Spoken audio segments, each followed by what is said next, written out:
வணக்கம். நாளைக்கு நடராஜர் கோவில் தேரோட்டம்.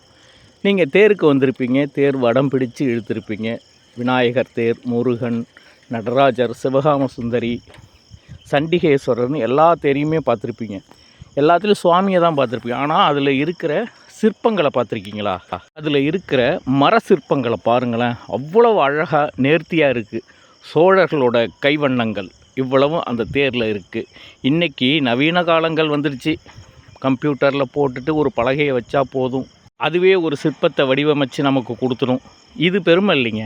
ஒரு 100 வருஷம் கழித்து இந்த சிற்பத்தை யார் செஞ்சா அப்படின்னு கேட்கும்போது ஏதாவது ஒரு மரக்கடைகளை தான் நம்ம அடையாளம் காட்டுற மாதிரி இருக்கும். ஆனால் இப்போ நம்ம பேசுகிறோம் தெரியுங்களா, இந்த சிற்பங்கள் அனைத்துமே சேர சோழ பாண்டியர்களால் வடிவமைக்கப்பட்டது இந்த தேர் அப்படின்னு சொல்லி. இப்படி ஒரு பெருமை நமக்கு கிடைக்காது. அதுக்காக நான் நவீனத்தை குறை சொல்லலை. இருந்தாலும் அந்த காலத்தில் இருக்கிற அந்த ஒரு திறமையை பாருங்களேன். ஒரு முருகன் சிற்பம் இருக்குது. அந்த முருகன் சிற்பத்தில் காலுங்கிறது பென்சில் அளவு தான் இருக்குது. அந்த காலை வடிவமைச்சிருக்காங்க. அதில் ஒரு தண்டை கீழே. எவ்வளவு நுணுக்கங்கள்ங்கிறீங்க. நீங்கள் தேருக்கு போங்க, தேரை பாருங்கள். ஆனால் அதில் இருக்கிற சிற்பங்களையும் ரசித்து பாருங்கள்.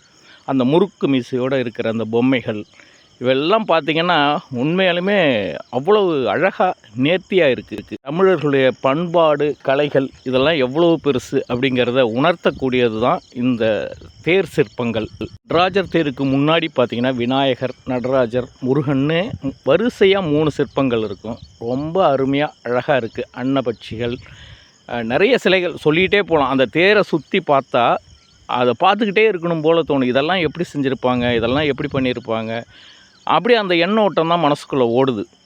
அதாவது பார்த்திங்கன்னா நம்மளுடைய முன்னோர்கள் எவ்வளவு கலைநயம் மிக்க ஒரு மனிதர்களாக வாழ்ந்திருக்காங்க அப்படிங்கிறதுக்கு இதெல்லாம் ஒரு மிகப்பெரிய உதாரணம்.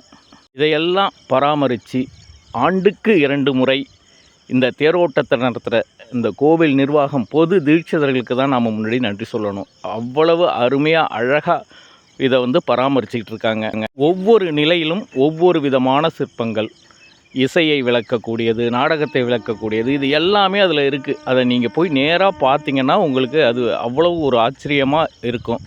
நாளைக்கு கண்டிப்பாக நீங்கள் தேருக்கு போவீங்க. தேருக்கு போனீங்கன்னா சுவாமியை தரிசனம் பண்ணிவிட்டு வந்துடுங்க. ஏன்னா நாளைக்கு அந்த சிற்பங்கள்லாம் பார்க்க முடியாது. இன்னொரு நாளைக்கு தேர் நிலைக்கு வந்த பிறகு போய் அந்த சிற்பத்தெல்லாம் பார்த்து ரசித்து பிரமிப்படையுங்க.